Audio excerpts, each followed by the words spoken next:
Hello बच्चों, let's see this question. Question says, suppose there are 4 point A 2,4, B 6,4, C 6,6 and D 2,6 which lie in the first quadrant. If we rotate only the axis at an angle of 90 in anti-clockwise direction, then the figure obtained by joining the adjacent point is, यहाँ पे 4 option है, square, rectangle, rhombus और none of this. ठीक, अब यहाँ से क्या बोल रहा है कि अगर हम इसके क्वेश्चन को सॉल्व करने के लिए अगर हम इसका की कंसेप्ट देखें तो हमें यहाँ से की कंसेप्ट क्या पता होना चाहिए. एक तो हमें क्वाड्रेंट्स के बारे में पता होना चाहिए कि किस क्वाड्रेंट में एक्स और वाई एक्सिस क्या होता है, हमारा नेगेटिव और पॉजिटिव होता है. तो यहाँ पे हमारा क्वाड्रेंट अगर हम लिखें यहाँ से क्वाड्रेंट एंड एक्सिस का हमें यहाँ पे क्या होना चाहिए, नॉलेज होना चाहिए. और अगर हम देखें तो दो हमारा जो ये पहला और दूसरा क्या होना चाहिए, हमें रोटेशन पता होना चाहिए. ठीक, कि ये हमारा जो एंगल है वो रोटेशन और वो भी हमारा क्या होना चाहिए, एंटी क्लॉकवाइज. ये हमारा क्या है, एंटी क्लॉकवाइज है. ठीक, अब यहाँ से देखिए इस क्वेश्चन को हम सॉल्व करते हैं. ठीक, अब यहाँ से देखिए हमें क्या बोला है कि ये जो सपोज 4 पॉइंट जो है वो लाई किस में कर रहा है, फर्स्ट क्वाड्रेंट में कर रहा है. तो हमें पता है कि जो हमारा फर्स्ट क्वाड्रेंट में जो वाई कोऑर्डिनेट्स होता है वो हमारा क्या होता है, नेगेटिव होते हैं. यहाँ से अगर हम यहाँ से लिखें कि वह फर्स्ट क्वाड्रेंट में जो वाई कोऑर्डिनेट्स होते हैं, यहाँ से अगर हम देखें तो Y coordinates will be negative.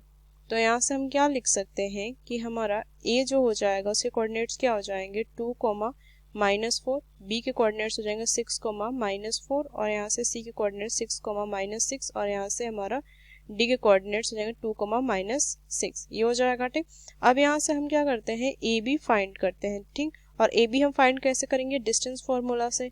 ठीक, तो यहाँ से अगर हम देखें कि हमारा डिस्टेंस फार्मूला डी क्या होता है, ये होता है हमारा √x² √x2 माइनस में x1 का स्क्वायर और यहाँ से होता है ये हमारा y2 माइनस y1 का स्क्वायर. ये होता है हमारा. ठीक, तो यहाँ से क्या लिखेंगे, ए बी जो हो जाएगा वो कितना हो जाएगा हमारा, ये हो जाएगा √6 माइनस 2 का स्क्वायर. ठीक, प्लस में यहाँ से हो जाएगा -4 प्लस में 4 का स्क्वायर. तो ये कितने वैल्यू आ जाएगी, अगर हम देखें तो ये हो जाएगा √4 का स्क्वायर. ठीक, तो ये हो जाएगा हमारा √16.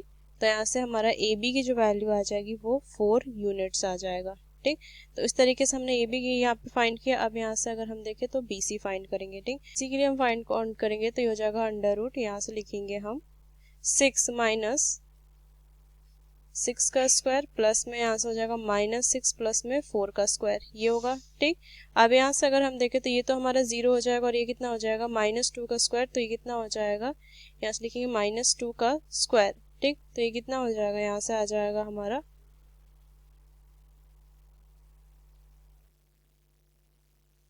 तो ये आ जाएगा हमारा 2 यूनिट्स. ठीक, ये आ जाएगा हमारा 2 यूनिट्स. ठीक, अब उस तरीके से अगर हम आगे निकालें यहाँ से ही सी डी फाइंड आउट करते हैं. ठीक, तो यहाँ से सी डी फाइंड आउट करने के लिए क्या हो जाएगा, √2 माइनस 6 का स्क्वायर. ठीक, ये हो जाएगा और प्लस में -6 प्लस में 6 का स्क्वायर. तो ये कितना हो जाएगा, यहाँ से अगर हम देखें तो ये हो जाएगा हमारा यहाँ से 4 का स्क्वायर. ठीक, -4 का स्क्वायर, तो जो कि हो जाएगा हमारा यहाँ से 4. ठीक, ये हो जाएगा. और इस तरीके से अगर हम ए डी यहाँ से फाइंड आउट करें तो ए डी क्या हो जाएगा, यहाँ से हो जाएगा 2 माइनस में 2 का स्क्वायर और प्लस में हो जाएगा -6 प्लस में 4 का स्क्वायर. तो ये तो हमारा 0 हो जाएगा, यहाँ से कितना हो जाएगा -2 का स्क्वायर. ठीक, और ये हमारा अंडर तो क्या हो जाएगा, यहाँ से 2 आ जाएगा. ठीक, तो यहाँ से अगर हम देखें तो हमारा क्या कह सकते हैं कि देखिए यहाँ पे 2 यूनिट और यहाँ से हम क्या ले, ए बी जो हो जाएगा वो हमारा सी डी के बराबर होगा और यहाँ से हमारा बी सी जो होगा वो हमारा ए डी के बराबर आ रहा है. ठीक, अब यहाँ से इनके डायगोनल्स भी देख लेते हैं. तो डायगोनल्स ए सी हम फाइंड आउट करेंगे. तो यहाँ से क्या कर सकते हैं, ये हो जाएगा 6 माइनस 2 का स्क्वायर प्लस में यहाँ से हो जाएगा -6 प्लस में 4 का स्क्वायर. ये होगा. ठीक, तो यहाँ से कितना हो जाएगा, ये हो जाएगा 4 का स्क्वायर और प्लस में यहाँ से हो जाएगा हमारा 2 का स्क्वायर. ठीक, ये -2 का स्क्वायर. तो कितना हो जाएगा, ये हो जाएगा 16 और ये हो जाएगा हमारा 4, तो ये हो जाएगा 20. ठीक, जिसको हम लिख चाहे तो √20 भी लिख सकते हैं. ठीक, उस तरीके से अगर हम यहाँ पे फाइंड आउट करें, क्या यहाँ से हमने बी डी फाइंड आउट करते हैं. ठीक, तो यहाँ से कितना हो जाएगा, बी डी अगर हम देखें तो ये हो जाएगा हमारा 2 माइनस 6 का स्क्वायर प्लस में यहाँ पे हो जाएगा -6 प्लस में 4 का स्क्वायर, ये हो जाएगा हमारा, ठीक। अब यहाँ से अगर हम देखें तो ये कितना हो जाएगा, यहाँ से हो जाएगा -4 का स्क्वायर तो 16, और यहाँ पे 2 का स्क्वायर तो ये हो जाएगा हमारा 4, तो ये कितना हो जाएगा, ये भी √20 आ जाएगा, ठीक। तो देखिए यहाँ से हमारा BD की वैल्यू AC के बराबर आ गई, ठीक। और ये हमारा क्या हो जाएगा, AB बराबर CD है और BC बराबर AD है।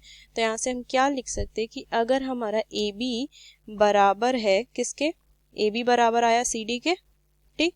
और यहाँ से BC बराबर आया AD के, और यहाँ से हमारा AC जो है वो बराबर आ गया यहाँ से, यहाँ पे कितना, BD के, ठीक।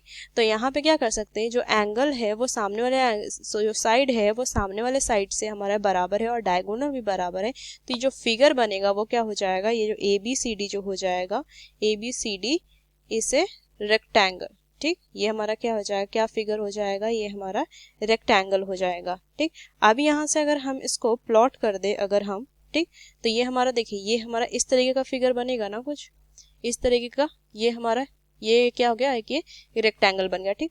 अब क्या बोल रहा है हमें, क्वेश्चन में बोल रहा है कि अगर हम इसको क्या करते हैं, axis at angle of 90 degree पे रोटेट करते हैं, वो भी एंटी क्लॉकवाइज, ठीक।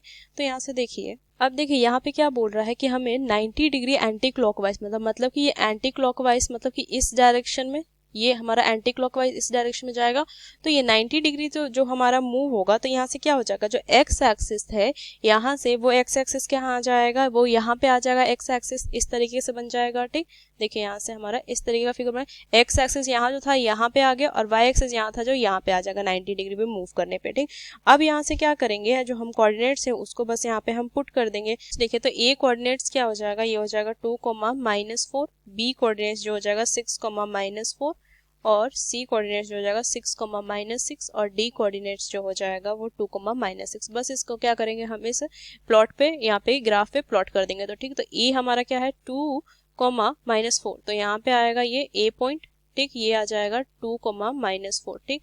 अब बी देखे तो 6, -4, तो ये हमारा यहाँ पे आएगा, ये हमारा बी, ठीक, 6, -4, ठीक। अब सी देखे तो यहाँ पे आ जाएगा 6, -6, तो यहाँ पे ये प्लॉट आएगा सी हमारा, ठीक, 6, -6, और डी जो आ जाएगा 2, -6, तो ये यहाँ पे प्लॉट आएगा, ठीक। तो बस इसको अगर हम मिला दें, अगर हम देखें तो ये क्या हो जाएगा, इस तरीके का कोई यहाँ पे क्या होगा, ये डायग्राम बन जाएगा, इस तरीके का डायग्राम बन जाएगा, ठीक। ट्रायंगल के कोऑर्डिनेट्स हो जाएंगे ABCD। इसको हमने इस क्वेश्चन को सॉल्व किया यूजिंग ए की कंसेप्ट। तो यहाँ पे की कंसेप्ट पहला तो हमारा क्वाड्रेंट और एक्सिस का हमें नॉलेज होना चाहिए कि हमारा जो कोऑर्डिनेट्स दिया हुआ अगर फर्स्ट क्वाड्रेंट में है तो हमारा एक्स या वाई क्या पॉजिटिव और क्या नेगेटिव होगा, ये हमें नॉलेज होना चाहिए। और रोटेशनल एंटी क्लॉकवाइज होगा और वो भी किस एंगल पे होगा, तो हमारा जो एक्सिस है वो कितना मूव कर जाएगा। एक्स जो है ये एक्स एक्सिस यहाँ पे मूव कर जाएगा 90 पे, वाई एक्सिस यहाँ पे मूव कर जाएगा, ठीक। तो यहाँ पे और ये हमारा एक फॉर्मूला लगा यहाँ पे डिस्टेंस फॉर्मूला। इस क्वेश्चन को सॉल्व करने के लिए ये तीनों चीजें हमें यहाँ से पता होनी चाहिए। इसे हम चाहे तो यहाँ पे लिख सकते हैं कि ये हमने यहाँ पे क्या लिया, डिस्टेंस फॉर्मूला यूज किया। ये तीन चीज हमने, 1, 2 और ये 3 चीज हमने यहाँ पे यूज। सो हमने यहाँ पे की कंसेप्ट को देखते हुए हमने इस क्वेश्चन को सॉल्व किया और यहाँ पे जो हमारा फिगर बनेगा वो क्या बनेगा, वो हमारा रेक्टेंगल बना। क्योंकि रेक्टेंगल में क्या होता है, हमारे जो अपोजिट साइड्स होते हैं वो क्या होते हैं, हमारे इक्वल होते हैं और इनके डायगोनल्स जो होते हैं वो भी हमारे इक्वल होता है। और हमने यहाँ पे देखा भी, प्रूफ भी किया कि AB जो है वो हमारा CD के इक्वल है और यहाँ से हमारा AD जो है वो हमारा BC के इक्वल है और यहाँ से हमारा BD इक्वल है AC का। So using key concept we solve this question. Hope you understood it well. Best of luck.